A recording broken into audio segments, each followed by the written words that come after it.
நம்முடைய ஆண்டவரும் இரட்சகரும் கர்த்தரும் ஆகிய இயேசு கிறிஸ்துவின் நாமத்தினாலே இந்த காலை வேளையில் உங்களுக்கு வாழ்த்துதலையும் வணக்கத்தையும் ஸ்தோத்திரங்களையும் கூறிக்கொள்ளுகிறேன்.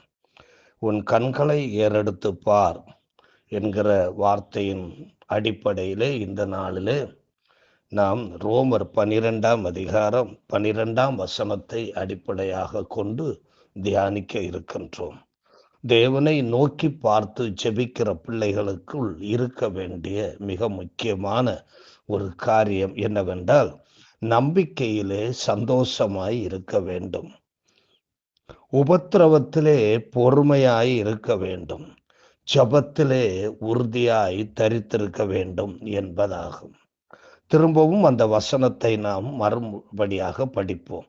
நம்பிக்கையிலே சந்தோஷமாய் இருக்க வேண்டும், உபத்திரவத்திலே பொறுமையாய் இருக்க வேண்டும், ஜெபத்திலே உறுதியாய் தரித்திருக்க வேண்டும். பவுல் தன்னுடைய ரோமாபுரியில் இருக்கின்ற திருச்சபை மக்களுக்கு இந்த வாக்கியத்தை எடுத்துரைக்கின்றார். அவர் தன்னுடைய வாழ்க்கையிலே இந்த நம்பிக்கையை கொண்டிருந்தார், உபத்திரவத்திலே பொறுமையாய் இருந்தார், ஜெபத்திலே உறுதியாய் தரித்திருந்தார். அவர் எதை பிராக்டிஸ் பண்ணினாரோ அதையே தன்னுடைய சபை மக்களுக்கு அவர் எடுத்து கூறுகின்றார்.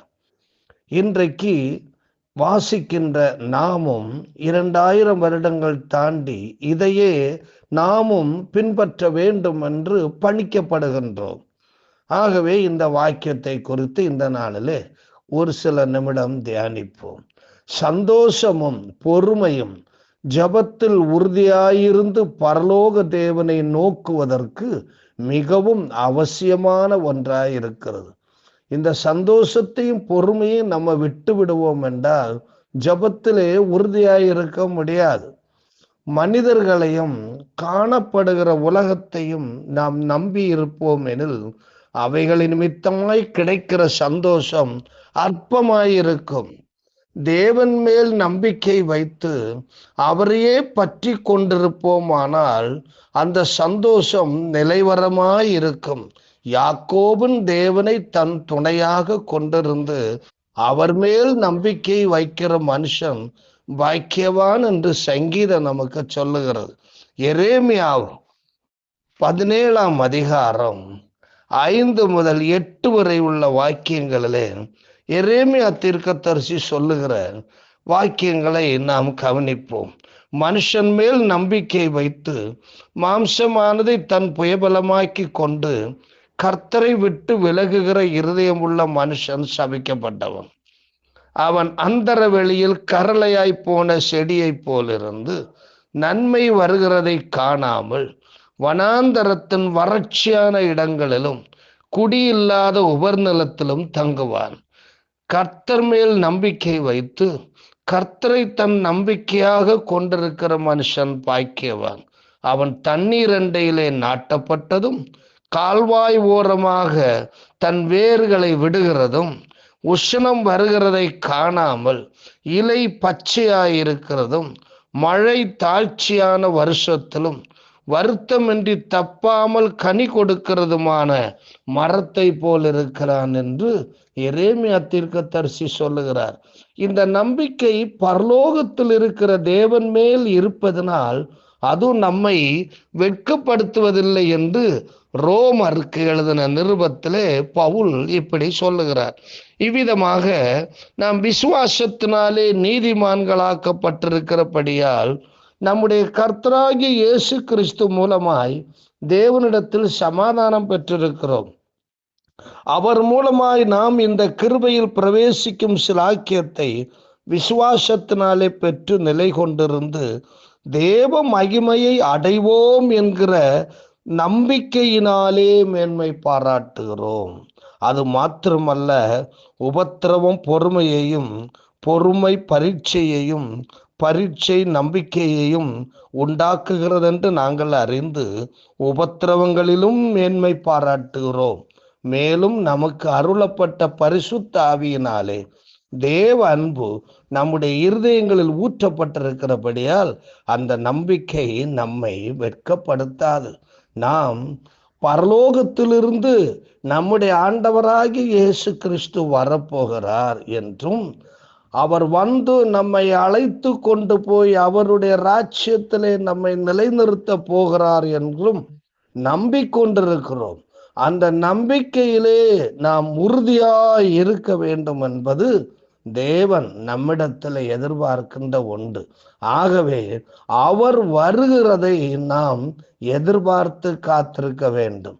நமது நம்பிக்கை தேவன் மேல் இருப்பதனால் நாம் எதிர்பார்த்துள்ளவைகள் அவர் வாக்களித்த பிரகாரம் அவரிடமிருந்து வரும் வரையிலும் பொறுமையாக காத்திருக்க வேண்டும்.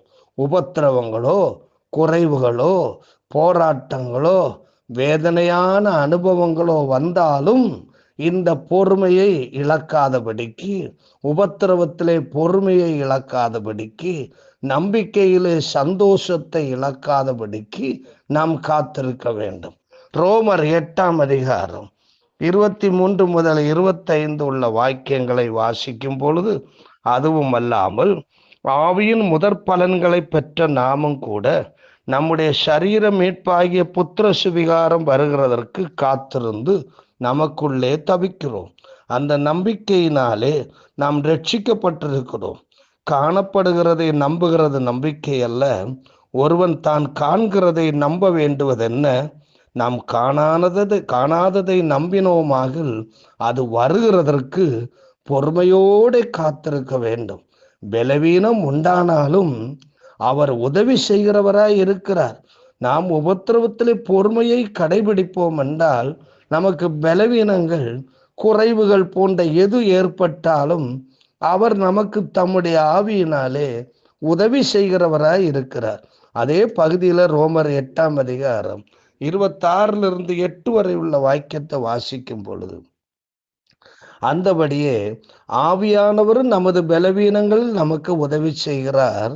நாம் ஏற்றபடி வேண்டியது இன்னதென்று அறியாமல் இருக்கிறபடியால் ஆவியானவர் தாமே வாக்கு கடங்காத பெருமூச்சுகளோடு நமக்காக வேண்டுதல் செய்கிறார். ஆவியானவர் தேவனுடைய சித்தத்தின்படியே பரிசுத்தவான்களுக்காக வேண்டுதல் செய்கிறபடியால் இருதயங்களை ஆராய்ந்து பார்க்கிறவர் ஆவியின் சிந்தை இன்னதென்று அறிவார். அன்றியும் அவருடைய தீர்மானத்தின்படி அழைக்கப்பட்டவர்களாய் தேவனிடத்தில் அன்பு கூறுகிறவர்களுக்கு சகலமும் நன்மைக்கு ஏதுவாக நடக்கிறது என்று அறிந்திருக்கிறோம்.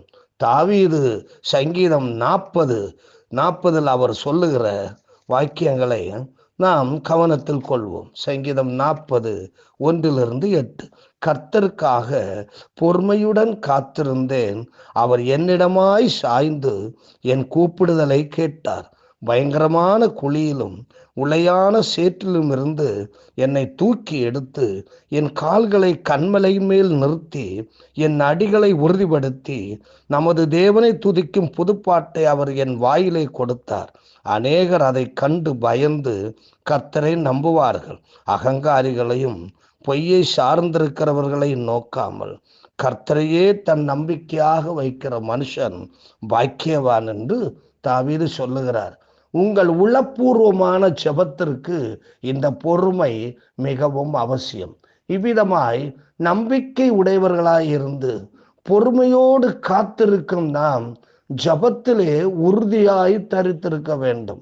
ஏதோ கொஞ்ச நேரம், ஏதோ ஒரு சில நாள் வாய்ப்பு கிடைத்தா ஜெபிக்கலாம், சூழ்நிலை சரியா இருந்தா ஜெபிக்கலாம் என்றில்லாதபடிக்கு தொடர்ந்து உபத்திரவங்கள் மத்தியிலும் நம்பிக்கையை விடாதபடிக்கு, சந்தோஷத்தையும் விடாதபடிக்கு பொறுமையோடு காத்திருந்து நான் எதிர்பார்த்திருக்கிறது எனக்கு வரும் என்கிற நம்பிக்கையிலே நாம் ஜபத்திலே உறுதியாய் தரித்திருக்க வேண்டும். ஆகையினால் தான் பைபிள் சொல்லுகிறது, இடைவிடாமல் ஜெபம் பண்ணுங்கள், சோர்ந்து போகாமல் ஜெபத்தில் தரித்திருங்கள் என்று சொல்லுகிறது. யார் தடுத்தாலும், எது குறுக்கே வந்தாலும் ஜெப நேரத்தை விடாதிருப்போம். நாம் இருக்கிற இடத்தில் தேவன் வெளிப்பட காத்திருக்கும் நாம், தேவன் வெளிப்படுகிற இடத்தில் நாம் காணப்படுவது மிகுந்த நன்மையாகும். நாம் இருக்கிற இடத்துல ஆண்டவர் வந்து நம்ம ஆசீர்வதிக்கணும்னு நாம விரும்புகிறது நல்லதுதான். ஆனாலும் அவர் இருக்கிற இடத்துல, அவரை ஆராதிக்கிற இடத்துல போய் நாம் தேவனை புகழ்வது இன்னும் கொஞ்சம் தேவனுக்கு அதிகமான மரியாதையை கொடுக்கும் அல்லவா? ஆகவே அந்த ஜபத்திலே நாம் உறுதியாய் இருந்து ஒழுங்குபடுத்தி செம்மைப்படுத்தி நாம் வாழுவோம் என்றால் நாம் எதிர்பார்த்திருக்கிற நன்மைகள் உண்டாகும். நம் கண்களை வானத்துக்கு நேராக ஏறெடுக்கிறதனுடைய பலாபலன்கள் உண்டாகும். அன்பு நிறைந்த ஆண்டவரே, இந்த காலை வேளையில உம்மை நன்றியோடு ஸ்தோத்திரிக்கிறோம்.